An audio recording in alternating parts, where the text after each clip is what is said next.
देख रहे हैं खेसारी अपडेट। खेसारी अपडेट में आप सभी का स्वागत है। देखिए, पवन सिंह और खेसारी लाल का विवाद बहुत ही बड़े लेवल का विवाद बन गया है, क्योंकि अब खेसारी लाल के फैंस को लग रहा है कि खेसारी लाल को पवन सिंह ने हमला कराया है उन पर, और इसी बात को लेकर फैंस ने नाराज़गी भी जाहिर की है। जब तक से संजय पांडे जी अपने फेसबुक पर एक पोस्ट डाले हुए हैं जिसमें खेसारी लाल यादव को घाव लगा है, उन पर हमला किया गया है, ऐसा उनको लग रहा है।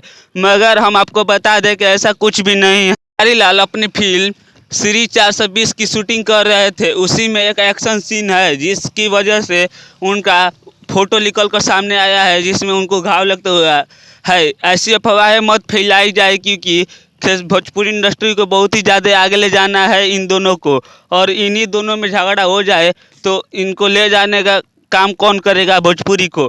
तो यह बात सरासर झूठी है और अफवाह भरी है, क्योंकि पवन सिंह ऐसा गंदा काम नहीं कभी कर सकते हैं, और खेसारी लाल का सिक्योरिटी इतना तगड़ा है उन पर हमला भी नहीं हो सकता है।